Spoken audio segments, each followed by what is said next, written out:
¿Me escuchas? Ok. Vamos a empezar.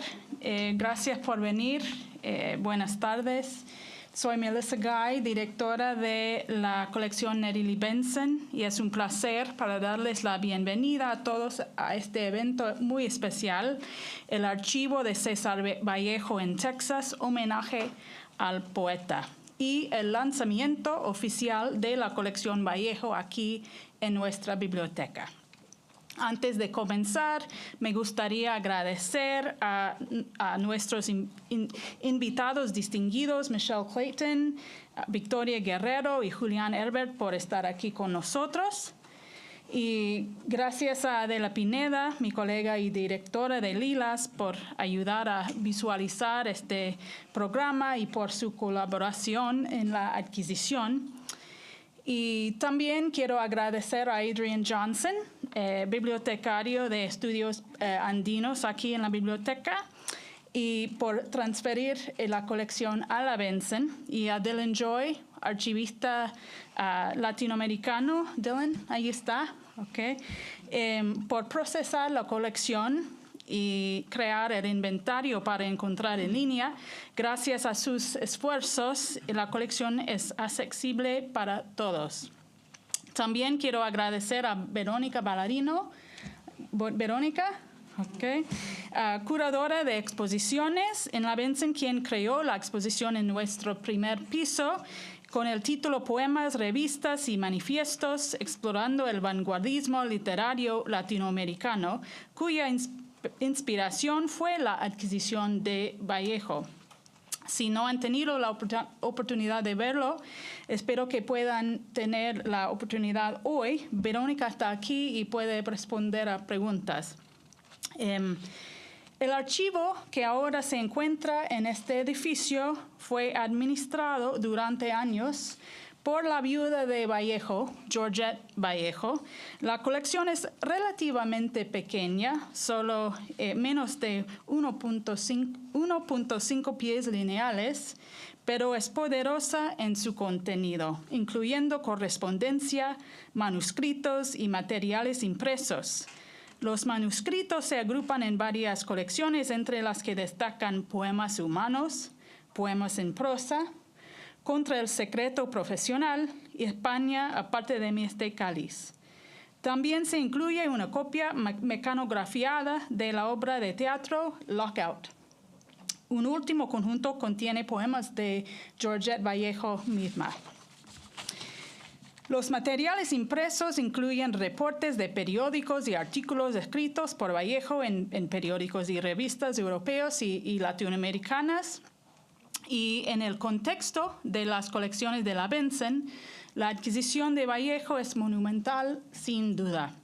Y ahora reside entre otras colecciones notables como Magdo Portal, Pablo Antonio Cuadra, Miguel Ángel Asturias, Gabriel Mistral, ambos, claro, ganadores del Premio Nobel, José Vasconcelos, Julio Cortázar y más recientemente las de Augusto Roa-Bastos y Gioconda Belli. Y esta es solo una lista parcial.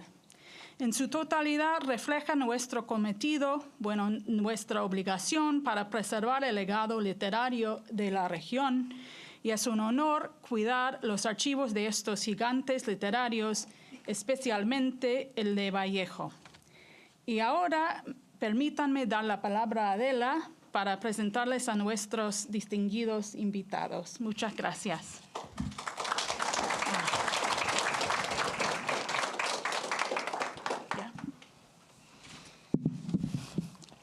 Bueno, muchas gracias, Melissa. Es un verdadero gusto estar en este momento, desde el momento en que se contempló traer a Vallejo a Texas, a la Benson. El sueño se realizó y es un honor, un gusto trabajar, colaborar con la Benson desde el instituto y también quiero agradecer además a Paloma, quien ayudó también a la organización de este evento.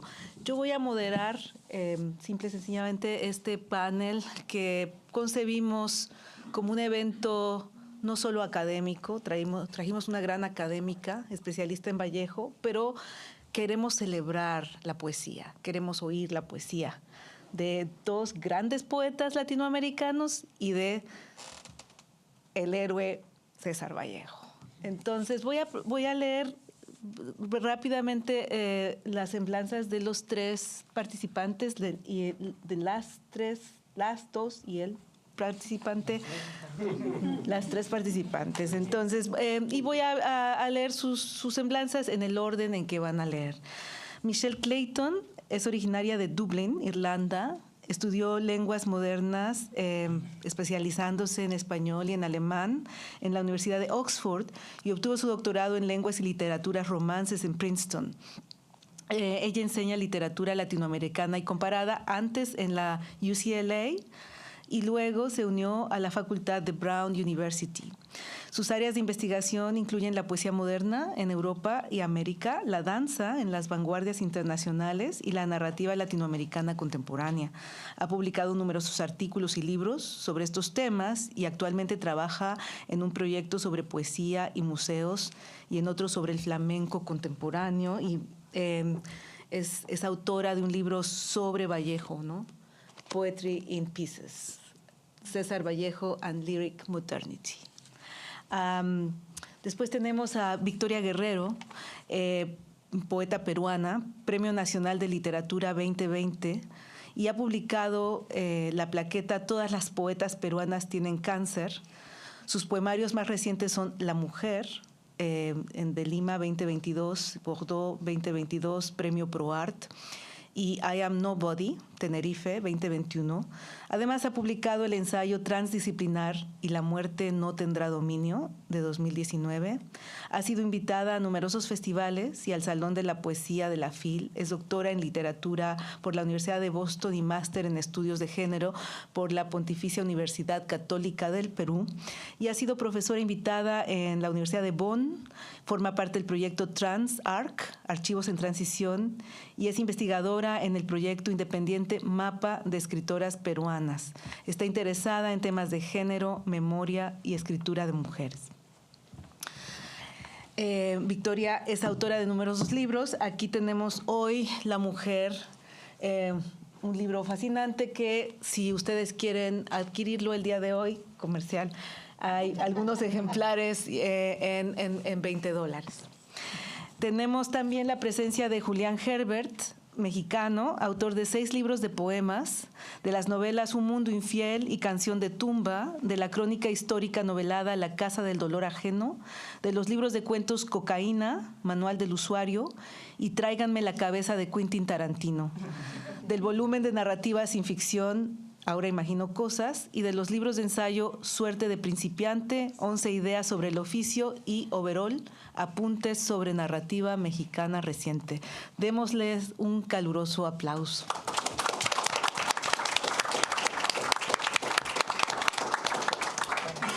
Bueno, muchísimas gracias, Adela. ¿Me escuchan? Ok. Sí, es un placer estar aquí con ustedes para celebrar la llegada de este maravilloso legado de César Vallejo a la Nettie Lee Benson Library. He pasado un par de días ahora explorando los contenidos del archivo y en los próximos minutos voy a compartir con ustedes algunos hallazgos en el marco de unos comentarios más generales sobre la obra de Vallejo. Es un tema que me apasiona desde hace muchos años y les agradezco mucho a Adela la invitación, a todo el elenco de la Nettie Lee Benson, que han sido maravillosos en estos últimos 2 días, a Paloma, la ayuda logística, y qué placer estar aquí compartiendo con Victoria y con Julián. Bien, César Vallejo es uno de los poetas más humanos de la modernidad y de los más relevantes para nuestro momento contemporáneo. Propone una política de la complejidad poética que desemboca en una ética de la representación y, al mismo tiempo, sentimos sus lectores que su poesía nos llega al corazón. Tiene fama de poeta hermético e impenetrable, y es verdad que sus poemas pueden ser intransigentes y enigmáticos, pero hay siempre en ellos algo que nos habla, que nos interpela. Todo Vallejo se condensa para mí en una imagen que ofrece en un poema muy temprano, Ágape, de su primer poemario, Los Heraldos Negros, en que nos dice: en esta tarde todos pasan, sin preguntarme ni pedirme nada. y no sé qué se olvidan y se quedan mal en mis manos como cosa ajena. He salido a la puerta y me da ganas de gritar a todos. Si echan de menos algo, aquí se queda.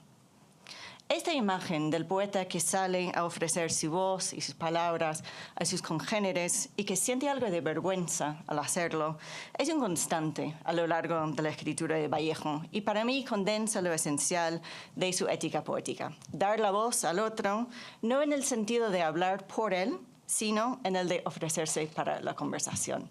Y para ello su poesía nos estará siempre esperando. César Abraham Vallejo Mendoza nació en el seno de una familia mestiza en el pueblo andino de Santiago de Chuco en 1892. Estudió letras en la Universidad Nacional de Trujillo, una ciudad costeña, donde formó parte de una incipiente bohemia que quería innovar en la estética a la vez que convulsionar la política. Sus primeros versos publicados fueron versos que escribió para sus alumnos de colegio sobre procesos científicos como la transpiración vegetal, lo que subraya para mí la voluntad y para todos los lectores, la voluntad de comunicación que hay siempre en su poesía. En 1919 publicó su primer poemario, Los helados negros, fusionando el simbolismo francés con el modernismo latinoamericano e imprimiéndoles a los dos toques vernáculas y orales. Luego se dirigió a Lima, donde publicó en 1922 Trilce, poemario de un vanguardismo idiosincrásico y radical, que da cuenta además de una experiencia en la cárcel que motiva en parte su fuga posterior a París en 1923.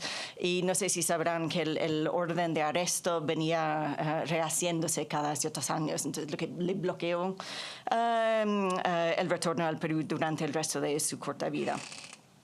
Pero también le dieron ánimos de desplazarse la inmensa falta de comprensión de Trilce en su país natal y el deseo de encontrar otro horizonte que ofreciera, como dijo en una crónica de 1923, una estética horizontante del arte.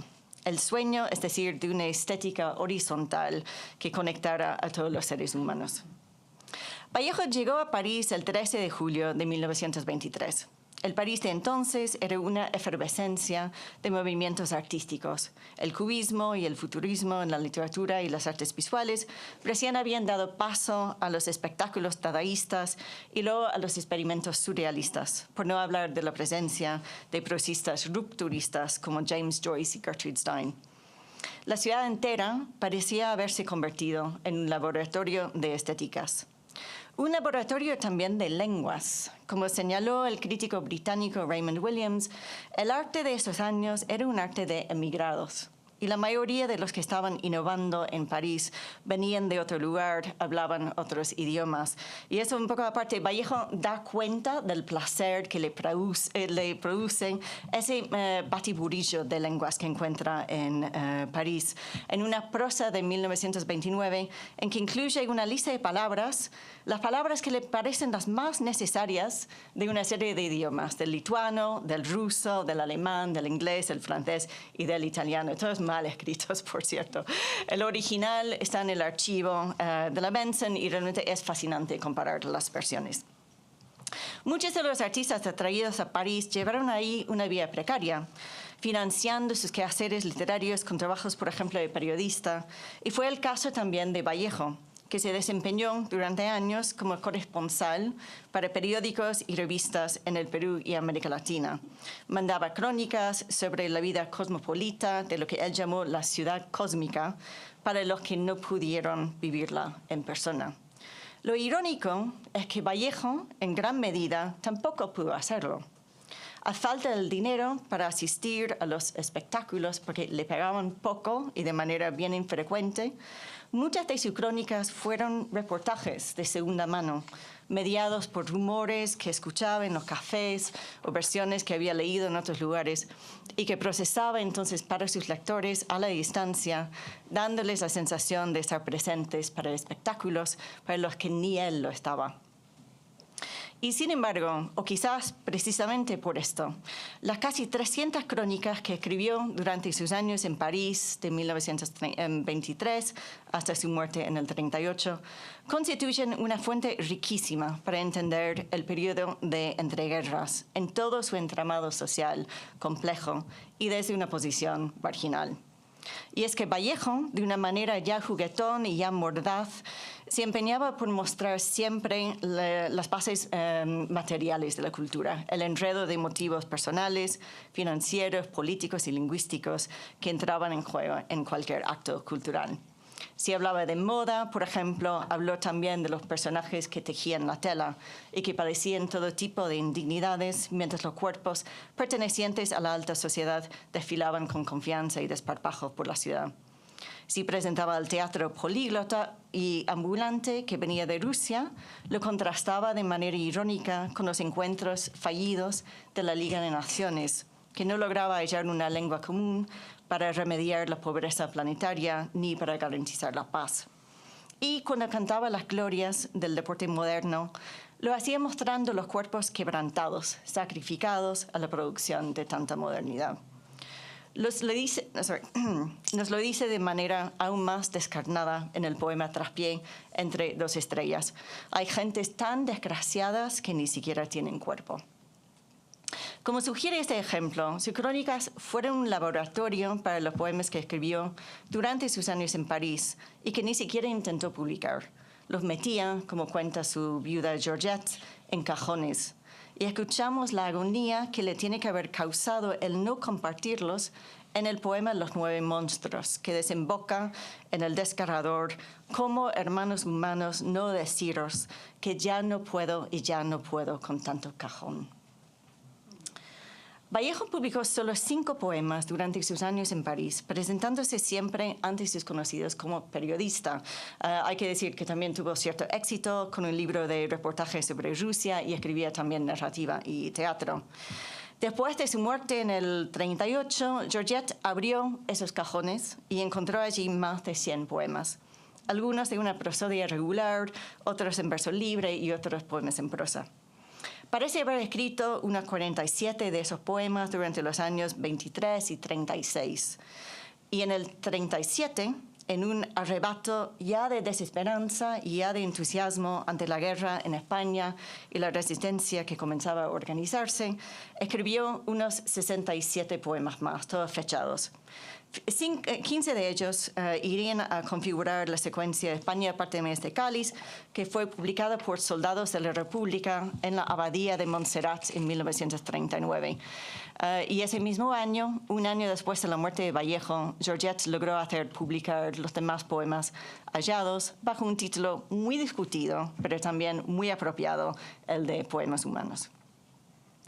A partir de la edición de la obra poética completa en 1968, también bajo el cuidado de Georgette, se dieron a conocer los facsímiles de los poemas pasados a máquina y después corregidos con lápiz por el mismo Vallejo. Hace 2 décadas, el investigador Juan Flo descubrió las fotocopias de unos 50 autógrafos de los poemas parisinos, lo venimos discutiendo antes, entre los papeles de Ángel Rama. El legado que acaba de adquirir la Neri Benson contiene los originales de los autógrafos de los 67 poemas fechados a finales de 1937, lo que nos permite un acercamiento tremendamente cercano y también conmovedor al proceso poético de Vallejo. Llama la atención de inmediato la forma material de estos poemas. El hecho de haber sido escritos a lápiz en un cuaderno a rayas, que es prácticamente un cuaderno escolar, en hojas llenas de tachaduras, de flechas, de sustituciones, una escritura en plena bulla, a la vez que mesurada, contemplada, segura de sí en sus borradoras y reescrituras. A veces se cambia una formulación. He de ir al teatro se transforma en el mucho más polisémico, con qué cara llorar en el teatro. O una referencia se cambia, se tacha, por ejemplo, al amigo Paul Valéry para poner al enemigo surrealista André Breton.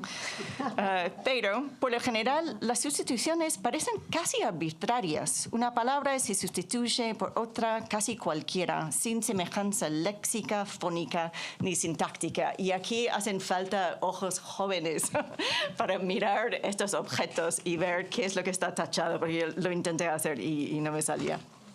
Veía algunas cosas. Bien, el procedimiento se explica, o por lo menos se explicita, en algunos poemas no tachados, que en contra de lo que podríamos suponer, significa que no fueron pasados a máquina. lo que significa a su turno que no fueron aceptados como poemas. O sea, Vallejo, aparte de las tachaduras que iba haciendo en los poemas mismos, también cada vez que pasaba un poema a máquina, lo ponía una línea, ¿no? Para marcar que el poema estaba ya despachado, no pasaba a máquina. Pero en estos pocos casos no. Bien, entonces, podemos preguntarnos, sin embargo, si en algún momento fueron pensados como poemas. Yo tiendo a pensar, quizás de manera controvertida, que sí. Son hojas de palabras sueltas, llenas de palabras sueltas. Y estas pertenecen a una serie movediza de categorías. En algunos casos podemos explicarlos por medio de asociaciones poéticas y formales. Tenemos a amapolas, que convive, por ejemplo, con viudas y besos. Tenemos a peces al lado de olas y masas. Pero también encontramos, por ejemplo, la serie nariz, lingotes, delgado, estímulo, rápido, apagar, donde no es posible o resultaría muy difícil construir una narrativa o postular un contenedor poético. Y sin embargo, hay poemas publicados, hay poemas escritos en los años de París y luego publicados, armados de categorías léxicas. Hay, por ejemplo, un poema que se titula La paz, la avispa, el taco, las vertientes, que ya le da una idea, ¿no?, de las palabras sueltas, en torno a las cuales se va armando el poema. Y me parece que Victoria nos va a leer otro poema, Transido, Salomónica decente. Ok, perfecto. Y esto es justamente lo que encontramos a nivel formal en varios de los poemas parisinos. Encontramos catálogos con elementos que pertenecen a una categoría, por ejemplo, mineros, bolcheviques, obreros, que tienen que convivir con otros elementos pertenecientes a otras y variadas categorías, almendras, patatas, cerillas, que en absoluto dejan sumarse en un todo, pero conviven con insistencia.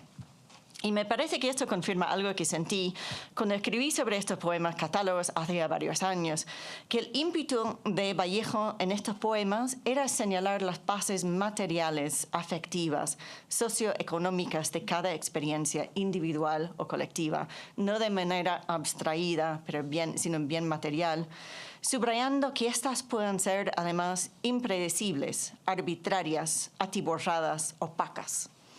Y con ello, me parecen, quería dejar constancia en estos poemas de la complejidad de cada experiencia individual dentro de un panorama político y de una colectividad, la difícil disponibilidad de cualquier sujeto para un programa político cualquiera, la tendencia de los seres humanos a escaparse a nuestras categorías.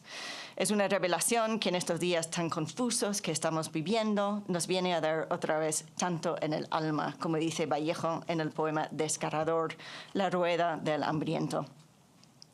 Es en ese poema también que conecta su figuración anterior, el del poeta que sale a ofrecer sus palabras a la multitud, con la figura del mendigo, con el que se siente de repente identificado durante los años de miseria que vivió en París y también en Madrid. Como dijo en una carta de 1928, voy sintiéndome revolucionario, y revolucionario por experiencia vivida, más que por ideas aprendidas.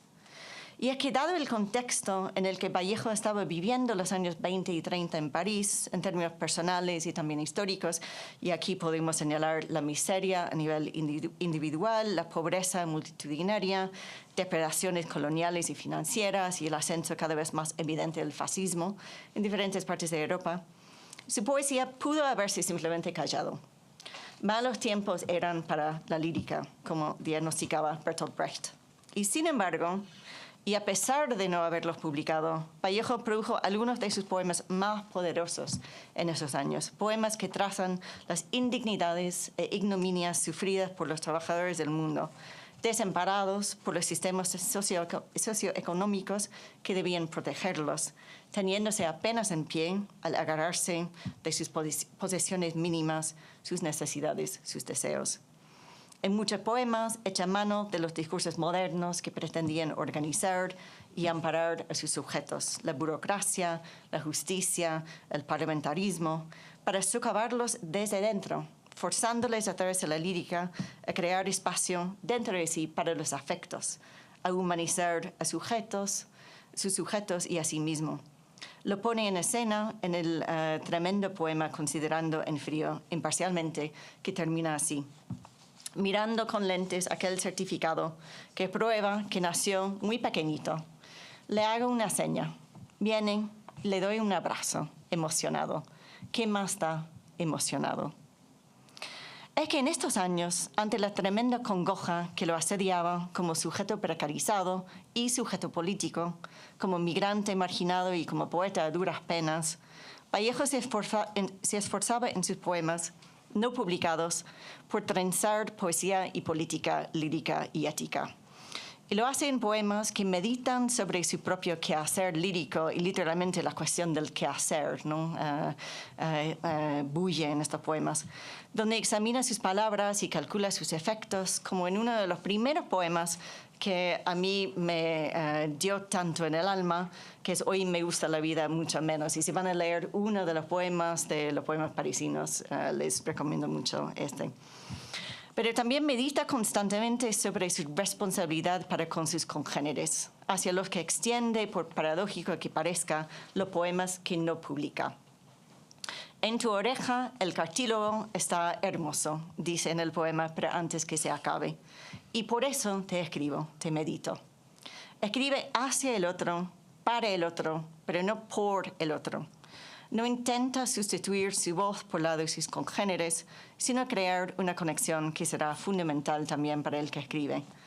En el remate sorprendente del poema Otro poco de calma, camarada, hay una sustitución de una partícula pronominal que nos rompe el corazón. Dice, vamos a ver, hombre, cuéntame lo que me pasa, porque yo, aunque grite, estoy siempre a tus órdenes.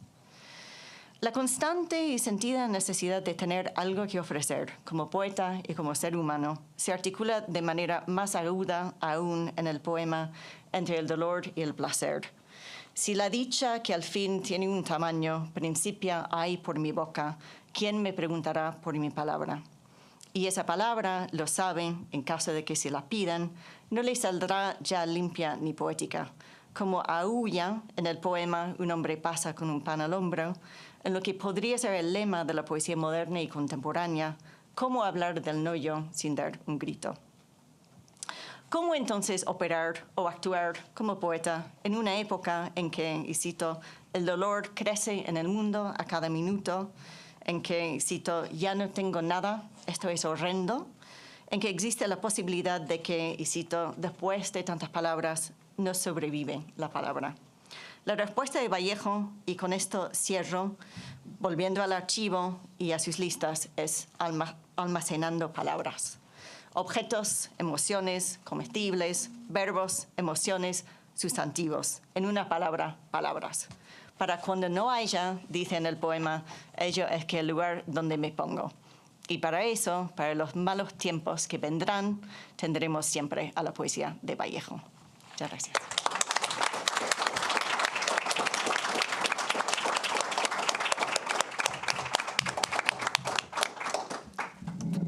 Conmovedor, Michelle. Ahora tenemos a Victoria, que nos va a leer su poesía y la de Vallejo.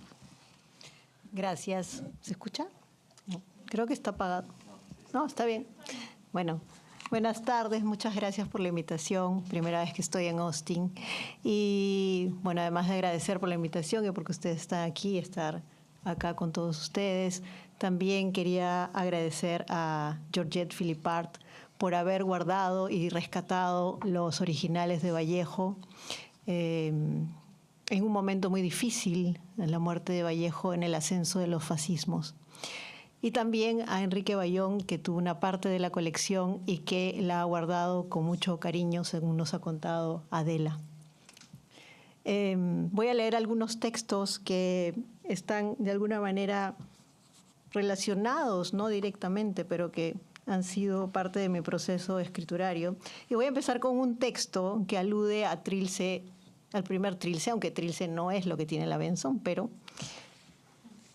es parte de la producción vallejiana.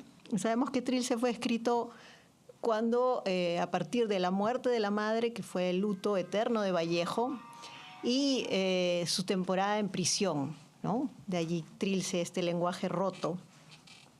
Y en Perú se publicó por los 100 años de Trilce unas reescrituras de este poemario, y a mí me tocó Trilce 1, ¿no? Trilce 1 lo voy a leer para que lo recuerden, ¿no? Que según la crítica está vinculado con el acto de la defecación, ¿no? ¿Quién hace tanta bulla y ni deja testar las islas que van quedando?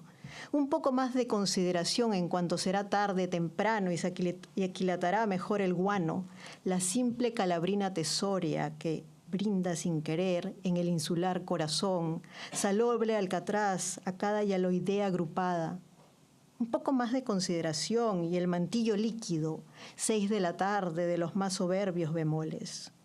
Y la península párase por la espalda, abozaleada, impertérrita, en la línea mortal del equilibrio.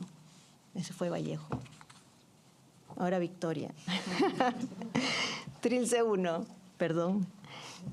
Vallejo se asoma desde el más allá, lo reconozco por su cabezota y sus versos impares. Se viste de poeta, se baja los pantalones, se pone de cuclillas y puja, puja. Es humillante verlo en ese estado. Alza su copa, tiene los ojos rojos, está a punto de estallar. Me mira, pero no me pregunta por la bulla ni por la fiebre. El diablo impertérrito me prescribe 4 dosis de ciclofosfamida mientras mueve la cola. Sí, soy una paciente y estoy como estoy, incendiada y en la línea mortal del equilibrio. No sirve de nada intentar ir al baño. No hay heces ni poema. Ya lo decía la gran Carmen Ollé, poeta peruana. La caca es tan poderosa como un pequeño complejo. Otro poema que lleva un epígrafe de Vallejo. Justamente lo acaba de citar Michelle. Testimonio de parte, Victoria Land. ¿Cómo hablar del no yo sin dar un grito? Me pregunto en qué momento mi nombre fue un puñal atravesado por 8 letras redondas con sus vocales y sus consonantes agitadas, mordiéndose en el yo, crispándose en el tú. Hoy te he visto envenenarte con confesiones pretenciosas y ser el centro de la fiesta, exhibirte con un vergonzoso baile cumbiambero delante de tus muertos. ¿Acaso no me trajeron aquí enseñándome impúdicamente a desear todo lo que se vende? ¿No es este el tiempo de la razón ardiente? Yo sé que los críticos piden de mí la cursilería de andar con el corazón en la boca, mas yo no puedo hacer eso. Yo solo corro tras heladeros o restaurantes de menú baratos, a través de los cuales sobrevive la incursión diaria de ser gorda, pequeña, imberbe, velluda, transparente, raquítica, potona, ojerosa. En la cola de los bancos canto canciones de José José y bordo imágenes futuristas en viejas casacas de jean para espantar las deudas y la comida a deshora. Esto me hiere tremendamente. Y otra vez te preguntas en qué momento cada consonante, cada I, cada O y cada A empezaron a convertirse en letras muertas, letras impresas en pálidos recibos de luz, agua y teléfono, vocales descoloridas que alguna vez ardieron a noir y bleu o rouge. Mi nombre es ahora un documento de barbarie, atrincherado en su yo, ronroneando insolente en su tú. Nevermore, nevermore, me digo, así sea.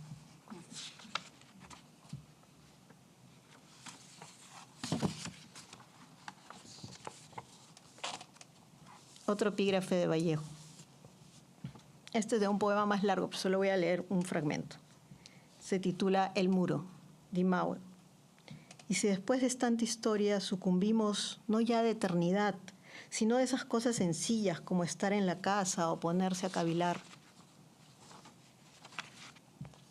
Me he sentado en la peluquería a oír el sonido de las tijeras, a sentir 2 manos suaves sumergidas bajo el agua tibia. Enseguida imito a los demás para estar a tono. Leo una revista de modas con princesas que se pierden en trajes de lentejuelas al otro lado del hemisferio. Ahora él está parado de ese lado, mientras ella permanece en Occidente. aunque debo aceptar que nuestros lugares son intercambiables.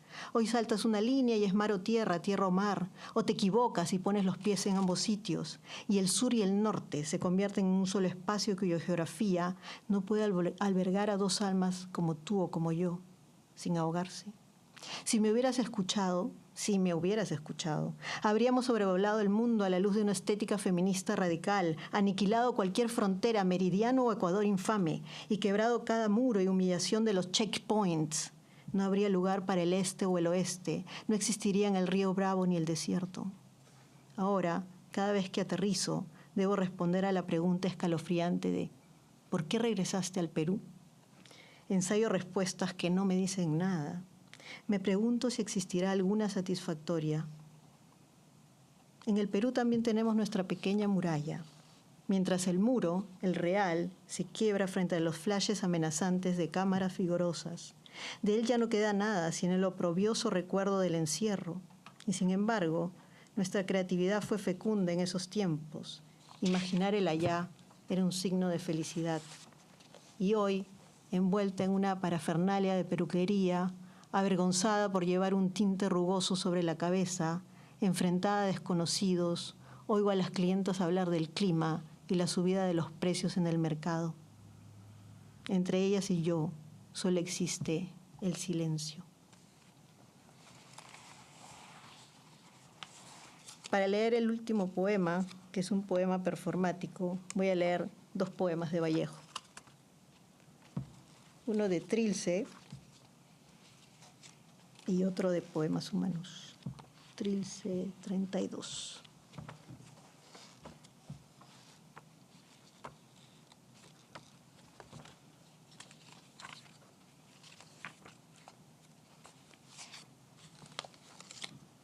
Trilce 32. 999 calorías. Rum, trash, rash, trash. Serpentínica U del bizcochero, enjirafada al tímpano. ¿Quién como los hielos? Pero no. ¿Quién como la que ni va más ni menos? ¿Quién como el justo medio? 1000 calorías. Azulea y ríe su gran cachaza. El firmamento gringo.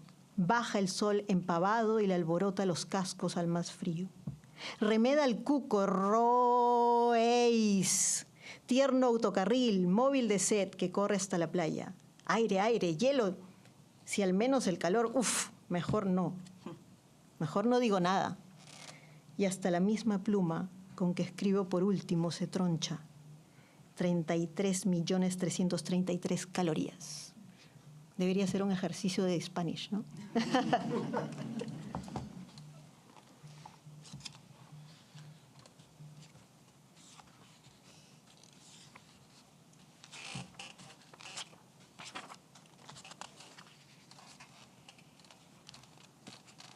Un poema de Poemas Humanos. Tránsido salomónico, decente, ululaba, compuesto, caviloso, cadavérico, perjuro, iba, tornaba, respondía, osaba, fatídico, escarlata, irresistible. En sociedad, en vidrio, en polvo, en huya, marchase, vaciló, en hablando en oro, fulguró, volteó, en acatamiento, en terciopelo, en llanto, replegóse. Recordar, insistir, ir, perdonar, ceñudo, acabaría, recostado, áspero, atónito, mural. Meditaba estamparse, confundirse, fenecer.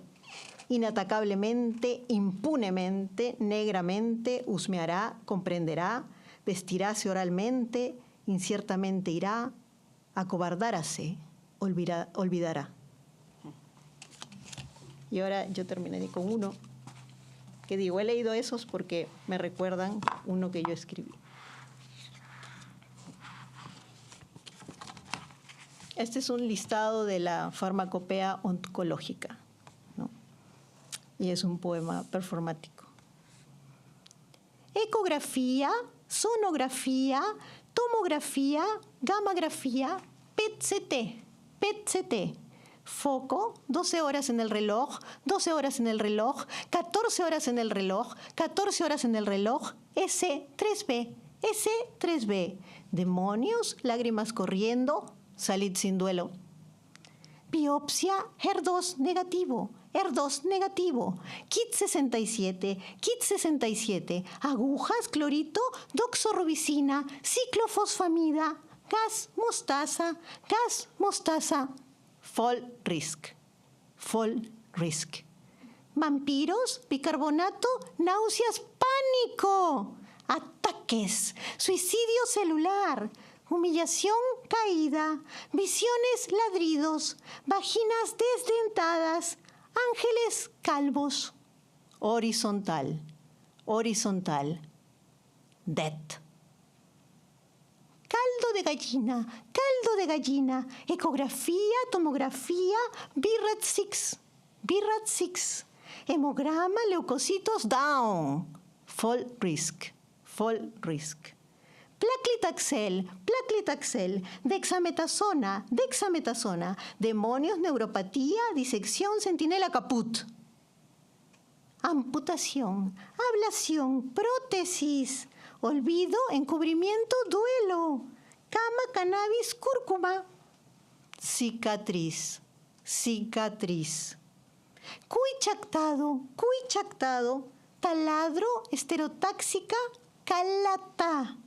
Rayos X, rayos gamma, anestesia, anastrozol, acupuntura, vertical, vertical, cyborg. Gracias.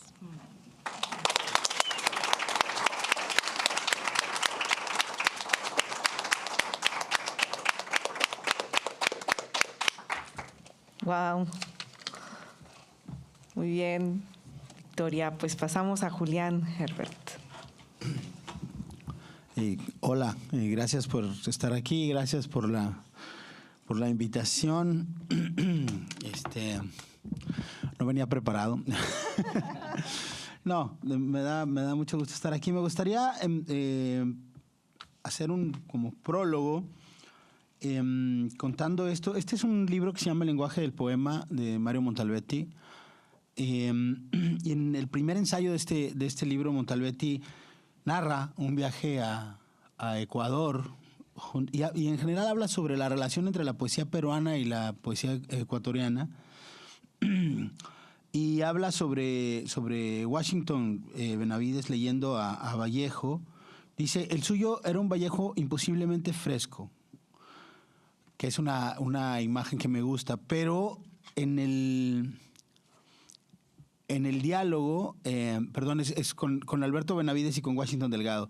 Y en el diálogo con Alberto Benavides plantea algo que me parece interesante para hablar de el principio y el final de la obra de Vallejo. Dice en un pasaje, Montalbetti dice, recuerdo que Benavides y yo nos enfrascamos en una discusión absurda sobre el mejor libro de Vallejo. Él defendía la humanidad de Poemas Humanos y yo la inhumanidad de Trilce.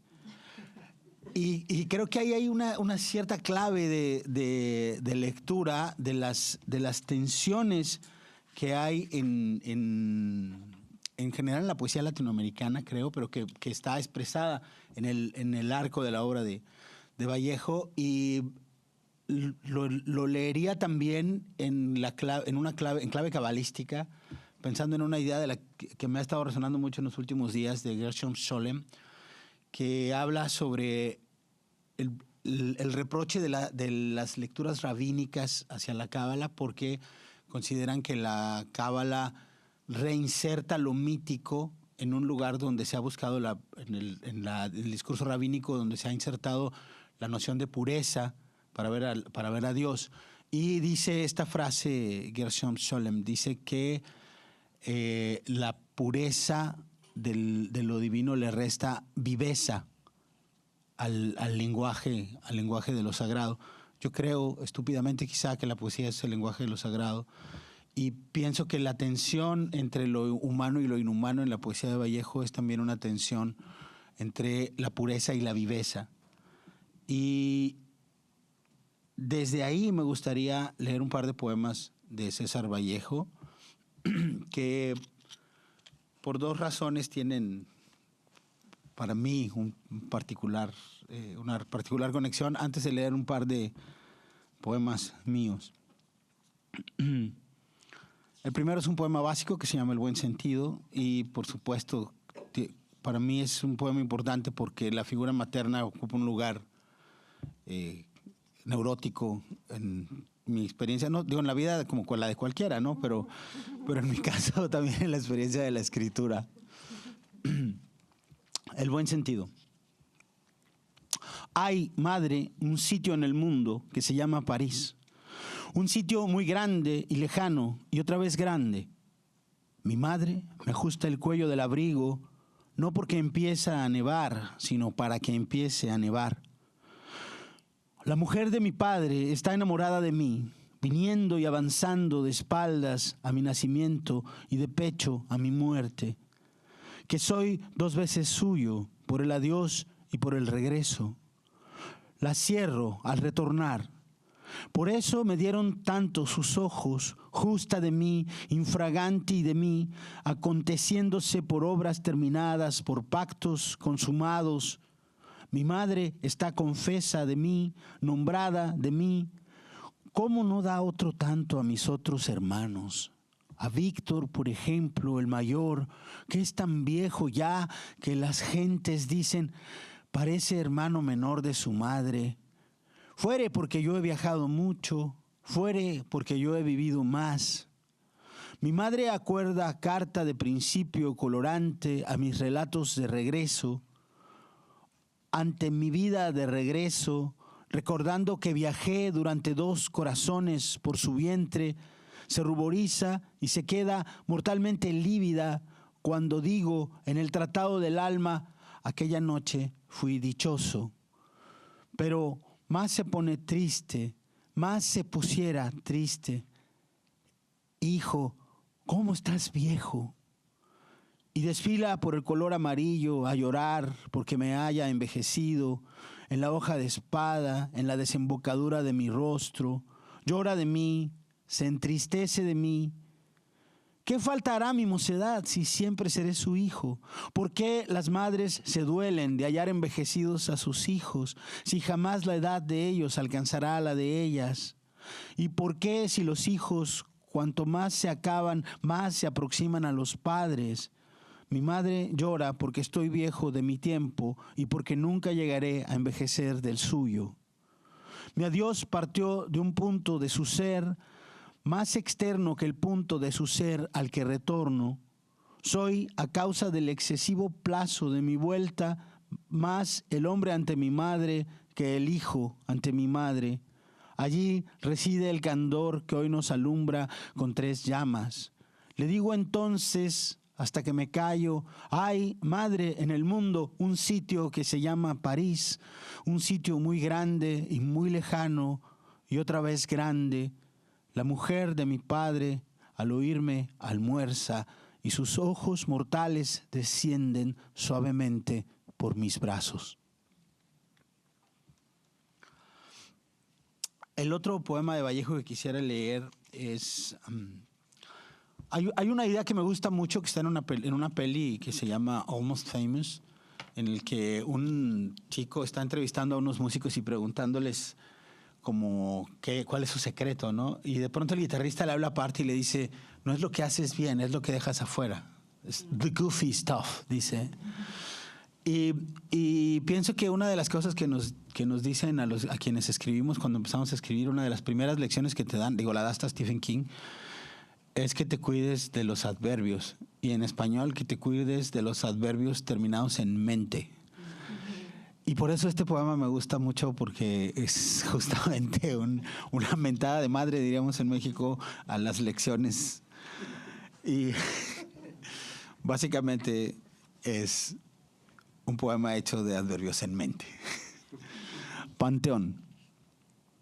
He visto ayer sonidos generales mortuoriamente, puntualmente alejarse.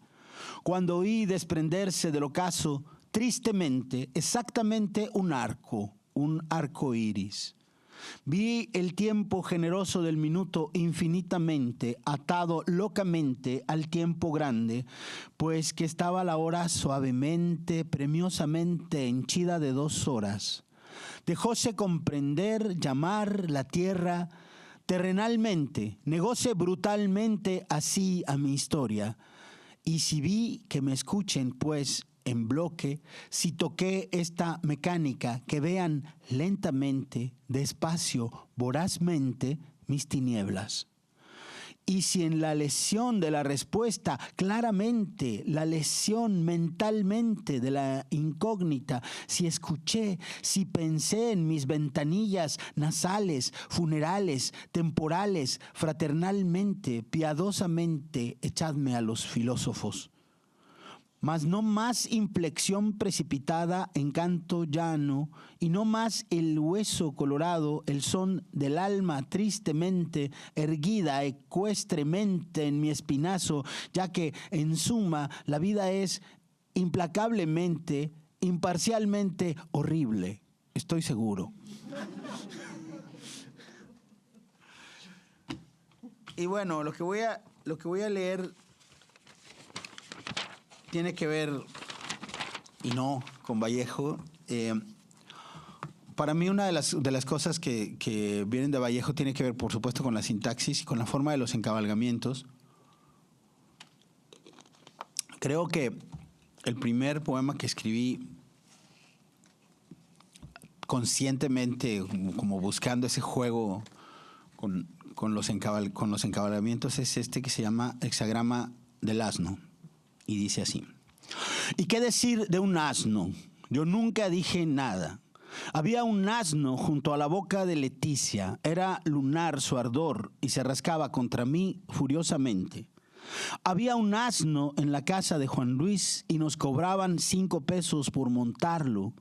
Yo nunca lo monté. Había uno hinchado y negro flotando en el arroyo, otro muy amarillo en un sueño del Ártico y el de las tiras cómicas, y un asco un poco visco en la mirada de Gabriela, vuelta sobre su hombro desde un país de aroma. Asno, tan bestial esta palabra que me repugna todavía. Como fundar en una cos el vuelo de los ángeles, como ser la pelambre y rumiar parpadeos de un aliento sonoro entre los girasoles, sin aurigas ni hazañas, apenas alveolado por el pudor o la procacidad de una muchacha, sin ley ni alegoría, apenas sumergido en la cobriza tarde, igual que un tren de Turner. La mismidad, nunca lo dije, era este mismo asno detenido en su piel color de rata frente a un fondo vulgar de espigas verdes. Un gusto de vivir animal y esforzado, pero amargo como la salvia o el laurel. Y bueno, este es más un poema pop. Y una de las cosas voy a terminar leyendo un par de poemas que tienen que ver con referencias. Por una parte tiene una referencia pop y por otra una referencia a un soneto de Quevedo. Y bueno, se llama McDonald's. Y dice así: nunca te enamores de un kilo de carne molida. Nunca te enamores de la mesa puesta, de las viandas, de los vasos que ella besaba con boca de insistente mandarina helada, en polvo, instantánea. Nunca te enamores de este polvo enamorado, la tos muerta de un nombre, Ana, Claudia, Tania, no importa, todo nombre morirá, una llama que se ahoga. Nunca te enamores del soneto de otro. Nunca te enamores de las medias azules, de las venas azules debajo de la media, de la carne del muslo, esa carne tan superficial. Nunca te enamores de la cocinera, pero nunca te enamores también, tampoco del domingo, fútbol, comida rápida, nada en la mente sino sogas como cunas. Nunca te enamores de la muerte, su lujuria de doncella, su sevicia de perro, su tacto de comadrona. Nunca te enamores en hoteles, en pretérito simple, en papel membretado, en películas porno, en ojos fulminantes como tumbas celestes, en hablas clandestinas, en boleros, en libros de Denis de Rougemont, en el speed, en el alcohol, en la Beatriz, en el perol. Nunca te enamores de un kilo de carne molida. Nunca. No. Y quisiera terminar leyendo este poema que, aunque no tiene una referencia directa a Vallejo, tiene una alusión hacia las vanguardias, que para mí es como ese diálogo de reconstrucción desde el lugar donde yo leo mi tradición, digamos, y es un poema que tiene que ver con Manuel Bandeira, pero también con uno de los temas significativos. Después de todo el juego y el humor, también creo que el problema del dolor es muy importante para las experiencias de el arranque del siglo XX y el arranque del siglo XXI. Y de algún modo es un poema que tiene que ver con el dolor como vacío, creo. Y se llama Manuel Bandeira me llama por cobrar. Está construido alrededor del poema de Bandeira sobre el último poema. Dice así: así quisiera yo mi último poema. Los narcococos cayeron en Jujuy, dodecasílabo neobarroso tomado de un periódico.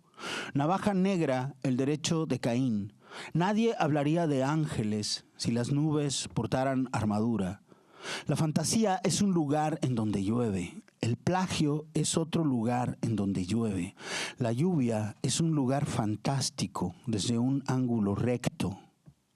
Así quisiera yo mi último premio, que tuviera la llama de los diamantes que se suicidan casi sin perfume y la pureza de las cosas que sollozan sin explicación. Así quisiera yo mi último amor, que fueras tú, que fuera una guamala, que fuera el tren transparente del mezcal, que fuera el lujo marchito de beber a solas, que fuera mi hijo menor con el cabello cortado a lo mohicano y con un hacha, que fuera lento, que me diera suficiente oscuridad, que tuviera chispas de tigres debajo de las uñas, que fuera mi rehén y se callara. Así quisiera yo mi último cuerpo, arrodillado, vacío de dolor, pidiendo una limosna en el umbral del dolor. Gracias.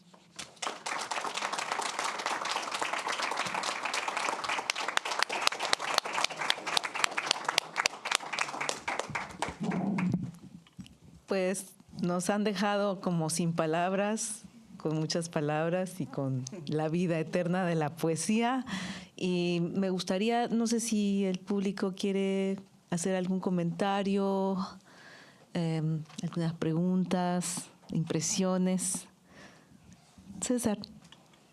Está solicitando observaciones. Primero, yo puedo hablar sin... ¿Me pueden escuchar? Bien. Estamos grabando. Bien, primero, gracias por la lectura. Realmente ha sido muy impactante y celebra, ¿no? Es un gran festejo, ¿no? para recibir a Vallejo aquí. Yo tengo dos preguntas y voy a formular la primera, que tiene que ver con algo que también leyó Julián, que fue el hecho de que Vallejo escribió poemas en prosa que se alternan, ¿no? Con poemas que funcionan en verso en la edición de Poemas Humanos. Y yo recuerdo haber leído, ¿no? Poemas Humanos cuando estaba en la escuela superior y luego releerlo cuando estaba en la universidad y asombrarme, ¿no? Quedar impactado, ¿no? Por el desgarramiento, por esa nueva sintaxis de expresión y por lo orgánico que se sentía ese volumen, en donde había esa alternación, ¿no? de estos poemas desgarrados de dolor, ¿no? Un hombre pasa con un pan bajo el hombro, y luego estos poemas en prosa, ¿no? Que eran como cápsulas, ¿no? De reflexión en cuanto al dolor, pero que tenían otra arquitectura, ¿no? Entonces, y ver que había este flujo, ¿no? Y que había este equilibrio, ¿no? Entre este tipo de desgarramiento y luego estos silogismos prácticamente, ¿no? Sobre el dolor que ocurrían con los poemas en prosa, ¿no? Luego descubro, ¿no? Que Poemas Humanos pues se reedita, ¿no? Que no fue un libro intencional, ¿no? De que esa química, esa alquimia, ¿no? Entre el poema en prosa contrapuesto, alternado con estos poemas con la sintaxis desgarrada, ¿no? Que se hereda de Trilce, pero que se humaniza, ¿no? En esos poemas. Realmente también tiene que ver con la intromisión de estos editores, ¿no? Su esposa, luego Juan Larrea, ¿no? Cuando entonces selecciona ¿qué podemos decir en términos a esta química, ¿no? Entre el poema en prosa y el poema vallejiano, ¿no? A raíz de los materiales que tenemos, ¿no? Podemos decantar, ¿no? Cómo, de cierta forma, lo que Vallejo siempre estuvo entre la poesía y la prosa, ¿no? Si eso se percibe en términos a los materiales que tenemos ahora acá. ¿Y qué pueden decir al respecto?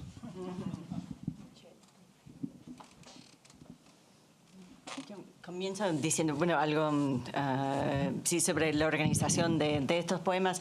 Son sobre todo de la época temprana, de cuando estaba en París, pero estoy completamente de acuerdo en que lo que estaba haciendo con la prosa en las crónicas, por ejemplo, ¿no? Que no se han leído mucho, son laboratorios para lo que va a ser la poesía, el mismo trabajo con el lenguaje. Ahora, una cosa que me llama siempre la atención cuando leo los poemas en prosa es que también tiene estructuras como cifradas, ¿no? Hay poemas en prosa que son sonetos, básicamente, ¿no? Que están armados de esa manera y siguen la misma estructura y pulsión emocional, ¿no? Que hay cierta imaginación hacia la producción de una emoción que nos sorprende al final, ¿no? Que sigue la forma del soneto. Me parece que en términos de lo que encontramos en esta poesía, Georgette, el título sigue discutiéndose. Vallejo fantaseaba en ciertos momentos con publicar un libro de poemas que iba a llamarse Instituto Central del Trabajo, ¿no? No lo publicó. Me parece que Poemas Humanos le funciona mejor. No sé si quieren decir algo ustedes.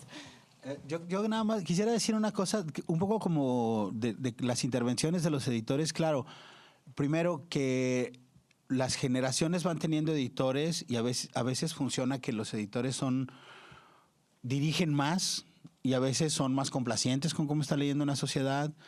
Y no sé, yo tuve la fortuna de formarme en escuelas públicas mexicanas, lo cual me genera un vacío muy fuerte como de buenas ediciones. Entonces yo leí, todas mis lecturas son de como ediciones muy básicas y poco anotadas. Y lo que yo he descubierto para mi formación como escritor es que eso me resultó ventajoso porque todo lo leí de manera incorrecta. Y esa lectura incorrecta de algún modo construye un mapa muy personal. En mi caso, por ejemplo, hay dos cosas que percibo. Una primera es que esa vocación de Vallejo entre las tensiones entre la prosa y el verso, dialoga de manera muy natural con la forma en la que escribieron los modernistas mexicanos, la forma en que escribió Darío. O sea, hay al mismo tiempo una pulcritud en la búsqueda del verso, pero como la influencia, y ahí sí ya, como hay toda esa aspiración modernista por el verso por cantidades, que es como una ficción que tenemos, ¿no? Pero creo que impactó de manera muy significativa la prosa modernista y que eso está en los poemas en prosa de Vallejo, ya en términos de cómo utilizamos el lenguaje a la hora de construir un objeto literario, ¿no? Entonces, para mí esa tensión, como el separar esos universos después, en eso creo que estamos más o menos de acuerdo. Siento que busca una pureza que no estaba en el ejercicio originario, digamos, ¿no? Por otra parte, en mi experiencia personal como lector, esa indefinición de los géneros se convierte luego en una búsqueda para muchos escritores más jóvenes.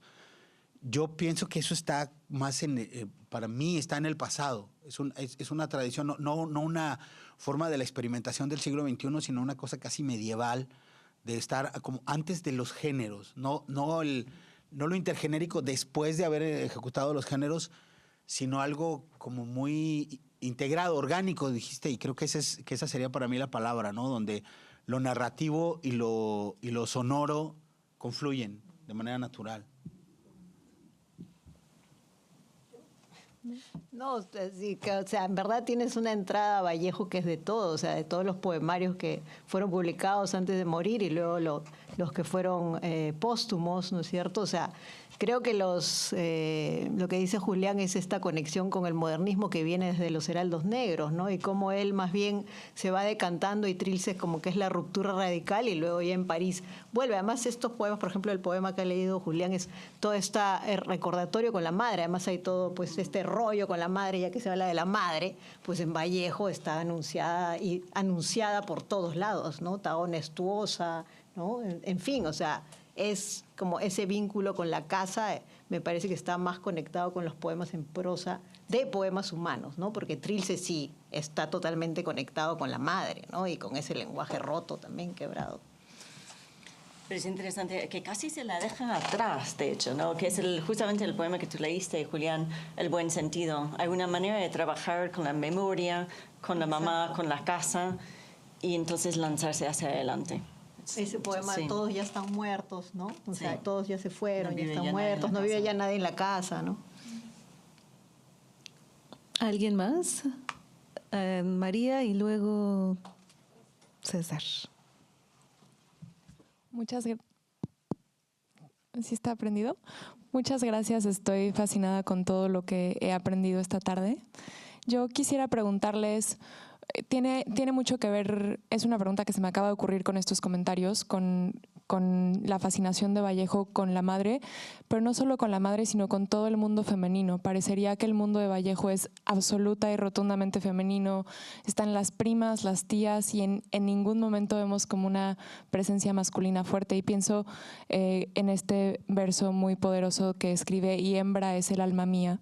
Y como yo llevo mucho tiempo pensando pues no me gusta pensar en términos binarios esto, pero sí un poco en ese universo femenino para Vallejo, en su propio entendimiento, su propia alineación del género, o si es algo que iba más allá del género, y pienso como en su elección por la palabra hembra, ¿no? Que es algo completamente biológico, que está vinculado a como todo este léxico de la biología y de la química que tenía, por lo menos en Trilce.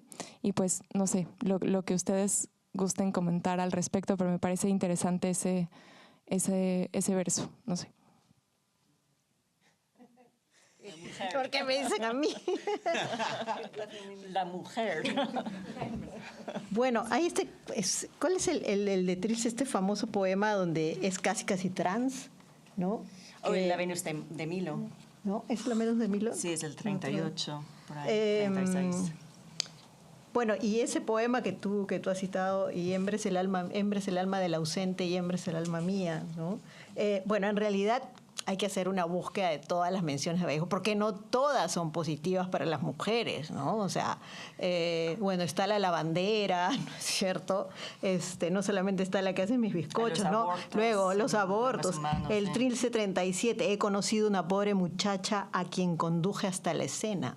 Bueno, hay mucho, ¿no? Hay mucho y claro, ha habido muchos textos sobre Vallejo últimamente por los 100 años de Trilce, entonces ha habido muchas críticas literarias, han estudiado estos poemas y estas menciones a las mujeres a partir de la madre, porque todas son como remembranzas de la propia madre, ¿no? Otilia y todas las otras novias, ¿no? de Vallejo. También hay menciones a Georgette, pero son más positivas porque estaba viva, ¿no? Creo yo. Pero sí, hay que hacer todo pasar por todo eso, sobre todo en Trilce, ¿no? Que son las menciones más veladas, pero que si uno lee perfectamente, pues ahí están, ¿no?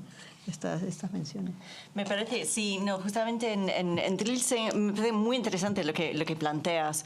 Lo que yo encuentro en Trilce es una serie de como performances, ¿no? Que cada poema sería una especie de como investigación artística, ¿no? En que pone el cuerpo. No sé si es un cuerpo identificado en términos genéricos, a veces lo es, a veces se mezcla, pero es pensar con el cuerpo y llegar a cierto tipo de lenguaje a través del cuerpo. Me parece que en los poemas humanos eso desaparecen bastante y más bien se alinea de manera sumamente paródica con los discursos masculinos, ¿no? Los médicos, los jueces, los ministros, ¿no? Si pensamos, por ejemplo, en el poema Los 9 monstruos, ¿no? Donde habla desde un lugar masculino que pronuncia, ¿no? Que diagnostica, que juzga. Y eso siempre se está parodiando.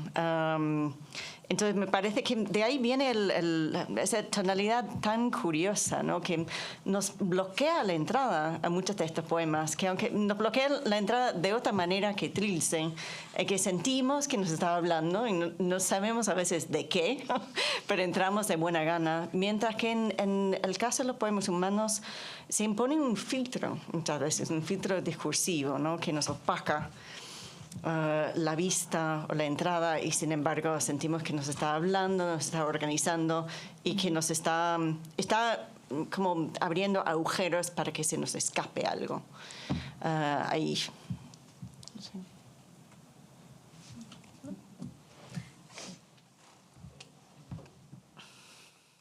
Muchas gracias por la presentación, por leer los poemas de Vallejo relacionados con Vallejo. Para mí como peruano es muy emocionante esta experiencia. Y les quería hacer una pregunta en relación a Vallejo con la política. Digamos, si podrían también como incluir algún comentario de cómo es que Vallejo también tiene esta relación que está muy presente en su obra, ¿no? Digamos, el aspecto con la guerra civil española, la fascinación, las crónicas periodísticas que hacía en Rusia, pero si pudieran como ahí comentar algo más sobre eso. Gracias.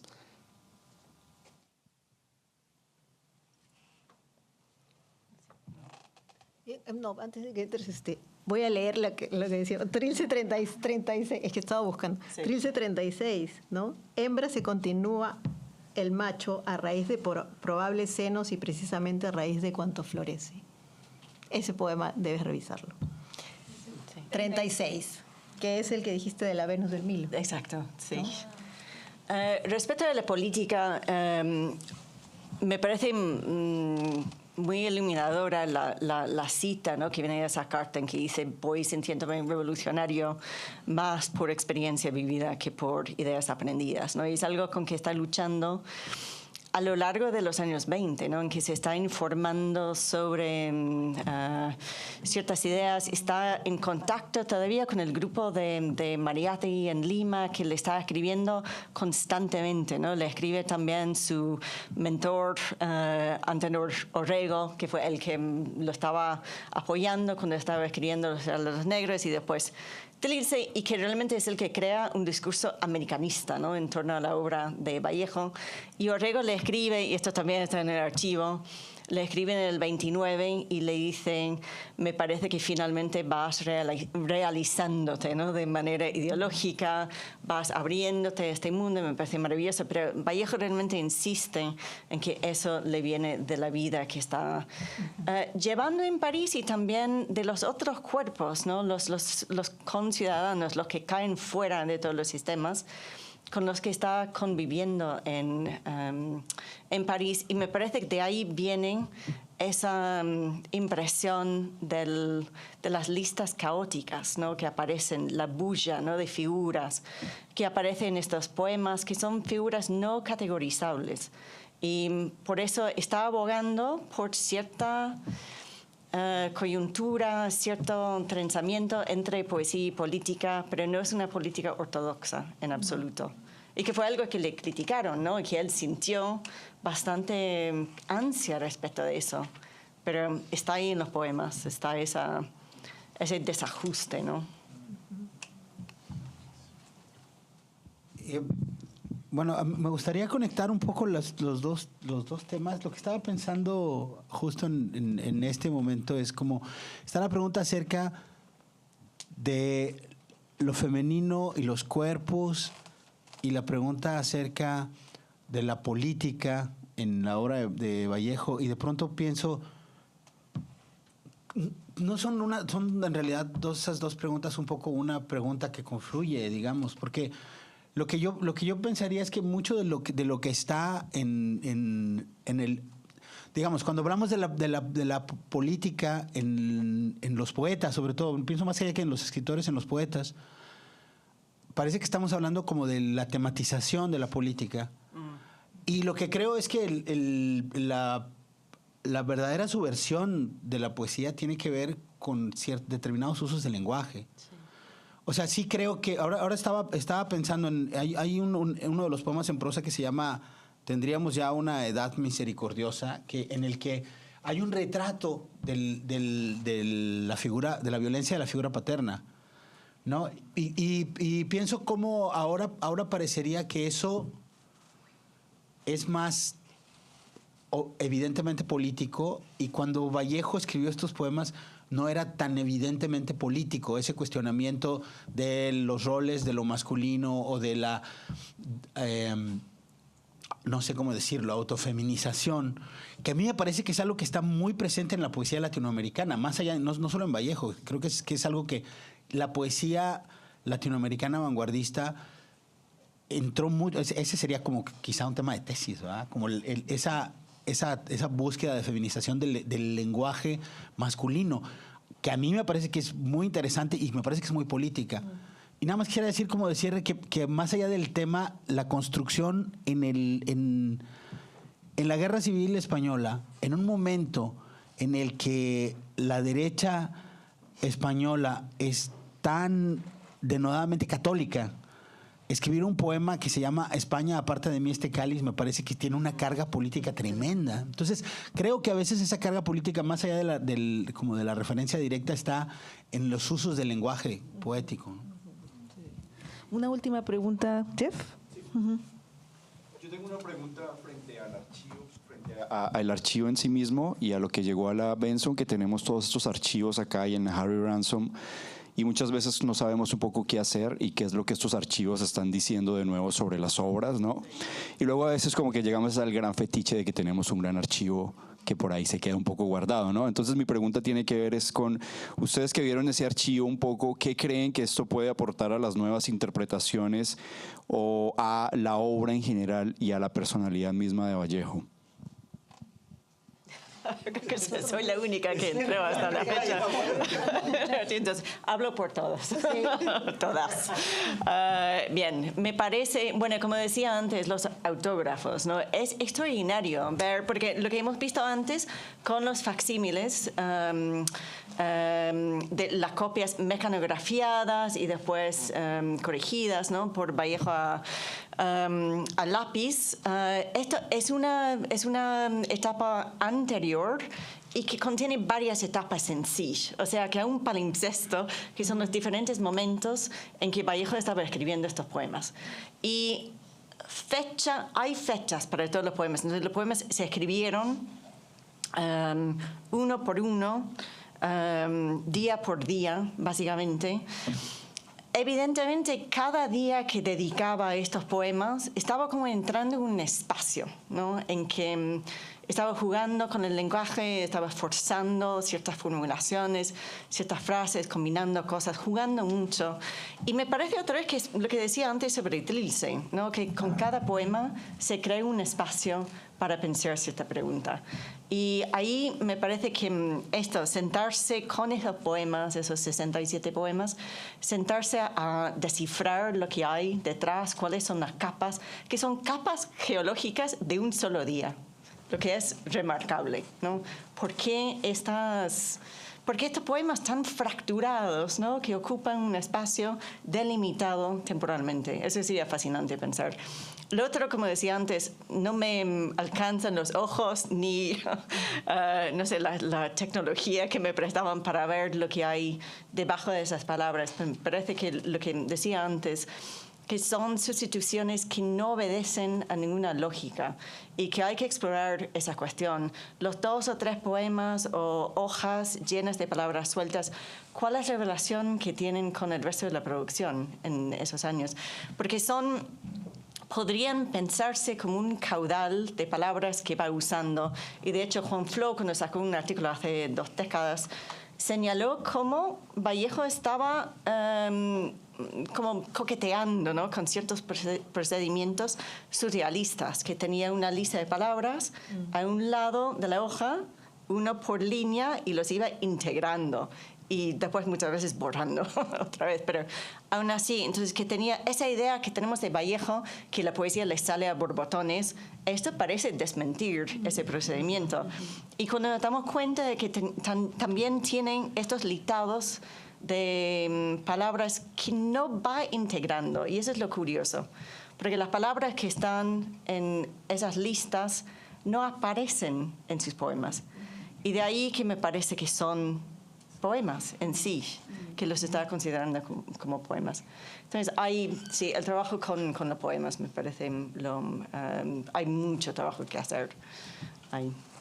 A mí me gustaría decir algo sobre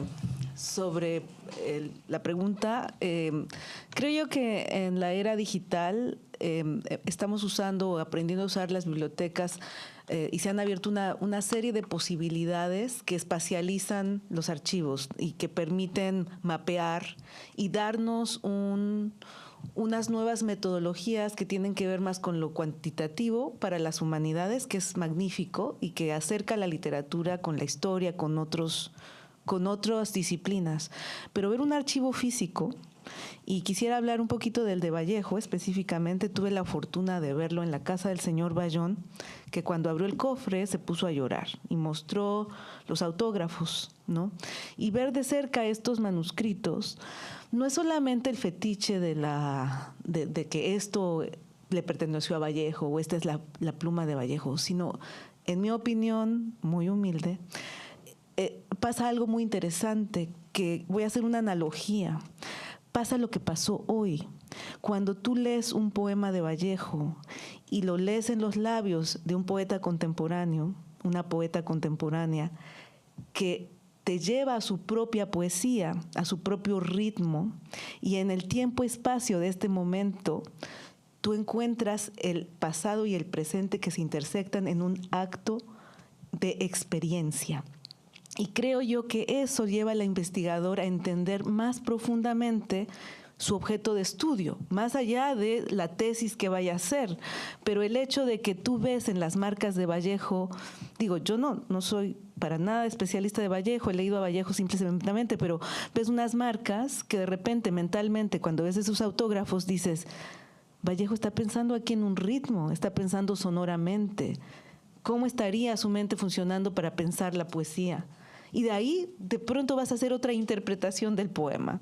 O te vas a asociar con el poema de otra manera. Pero ese es un proceso muy personal del investigador o del escritor que se acerca a un archivo. Entonces yo creo que es invaluable, es una joya, es una fortuna, es un aplauso, una gloria estar en la Benson, ¿no?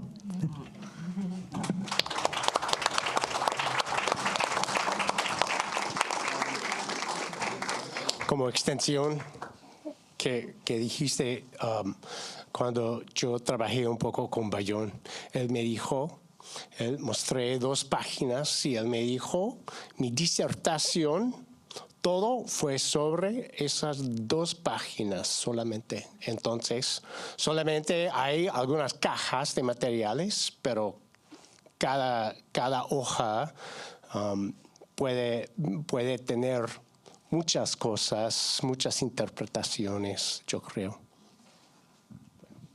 Pues yo creo que terminamos para que nos acompañen con una pequeña recepcioncita de la Benson y de Lilas, y pues un aplauso a la poesía y a Vallejo y a los poetas.